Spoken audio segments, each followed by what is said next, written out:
Assalamualaikum warahmatullahi wabarakatuh. Selamat berjumpa kembali dalam materi mata kuliah Hukum Perdata pertemuan ke-10, yaitu jenis-jenis waris dalam waris perdata dan golongan-golongan ahli waris.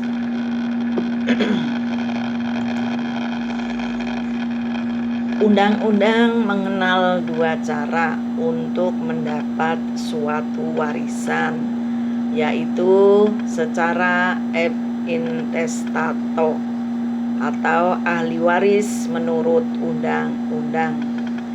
Dalam pasal 832 KUH Perdata, ketentuan undang-undang ini, maka yang berhak menerima bagian warisan adalah para keluarga sedarah, baik sah maupun di luar kawin, dan suami atau istri yang hidup terlama. Yang kedua yaitu secara testamenter, ahli waris karena ditunjuk dalam suatu wasiat atau testamen, diatur dalam pasal 899 KUH Perdata. Dalam hal ini pemilik kekayaan membuat wasiat di mana para ahli warisnya ditunjuk dalam suatu wasiat testamen. Golongan-golongan ahli waris ada 4. Satu, golongan pertama yaitu anak, suami atau duda, istri atau janda dari si pewaris. Ahli waris golongan pertama mendapatkan hak mewaris, menyampingkan ahli waris golongan kedua. Maksudnya, sepanjang ahli waris golongan pertama masih ada, maka ahli waris golongan kedua tidak bisa tampil. Diatur dalam pasal 852. Seorang anak biarpun dari perkawinan yang berlain-lainan atau waktu kelahiran, laki atau perempuan mendapat bagian yang sama. Anak adopsi memiliki kedudukan yang sama seperti anak yang lahir di dalam perkawinannya sendiri. Ini menurut waris perdata. Berbeda dengan menurut waris Islam, maka tidak mengenal adanya anak adopsi. Berbicara mengenai anak, maka kita dapat menggolongkannya sebagai berikut.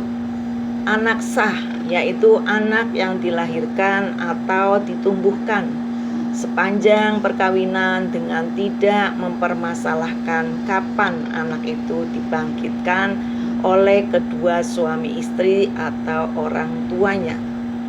Anak sah mewaris secara bersama-sama dengan tidak mempermasalahkan apakah ia lahir lebih dahulu atau kemudian, atau apakah ia laki-laki atau perempuan.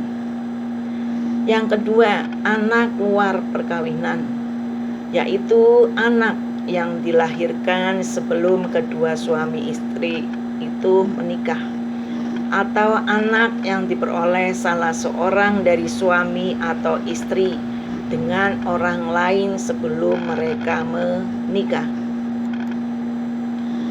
Golongan kedua yaitu ahli waris dalam garis lurus ke atas dari pewaris, yaitu bapak, ibu, dan saudara-saudara si pewaris. Ahli waris ini baru tampil mewaris jika ahli waris golongan pertama tidak ada sama sekali, dengan menyampingkan ahli waris golongan ketiga dan keempat. Dalam hal tidak ada saudara tiri, dalam pasal 854, jika golongan 1 tidak ada, maka yang berhak mewaris ialah bapak, ibu, dan saudara. Ayah dan ibu dapat 1/3 bagian. Kalau hanya ada 1 saudara, mendapatkan 1/4 bagian. kalau ada lebih dari saudara.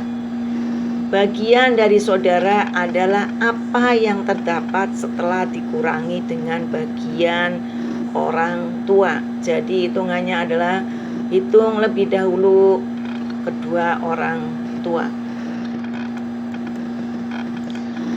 Pasal 855. Jika yang masih hidup hanya seorang bapak atau seorang ibu, maka bagiannya ialah setengah kalau hanya ada satu saudara, sepertiga kalau ada dua saudara, seperempat atau lebih kalau ada dua saudara atau lebih.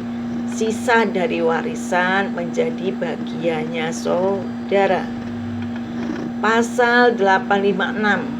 Kalau bapak dan ibu telah tidak ada, maka seluruh warisan menjadi bagian saudara-saudaranya. Pasal 857. Pembagian antara saudara-saudara adalah sama kalau mereka itu mempunyai bapak dan ibu yang sama. Golongan 3 merupakan keluarga saudara sebapak atau seibu pewaris, yaitu kakek nenek, baik pancer bapak atau ibu dari si pewaris. Dalam hal ini ahli waris golongan ketiga baru mempunyai hak mewaris. Jika ahli waris golongan pertama dan kedua tidak ada sama sekali, dengan menyampingkan ahli waris golongan keempat. Golongan 4 yaitu sanak keluarga dalam garis ke samping dari si pewaris, yaitu paman dan bibi. Diatur dalam pasal 858 ayat 2. Kalau waris golongan 3 tidak ada, maka bagian yang jatuh pada tiap garis sebagai tersebut dalam pasal 853 dan pasal 858 ayat 2. Warisan jatuh pada seorang waris yang terdekat pada tiap garis. Kalau ada beberapa orang yang derajatnya sama, maka warisan ini dibagi-bagi berdasarkan bagian yang sama. Ahli waris berdasarkan penggantian atau tempat, atau ahli waris pengganti. Adapun syarat-syarat untuk menjadi ahli waris pengganti adalah orang yang digantikan tempatnya itu harus telah meninggal dunia terlebih dahulu dari si pewaris. Orang yang sudah meninggal dunia itu meninggalkan keturunan. Orang yang digantikan tempat itu tidak menolak warisan. Demikianlah jenis-jenis golongan ahli waris menurut waris perdata. Terima kasih. Wassalamualaikum warahmatullahi wabarakatuh.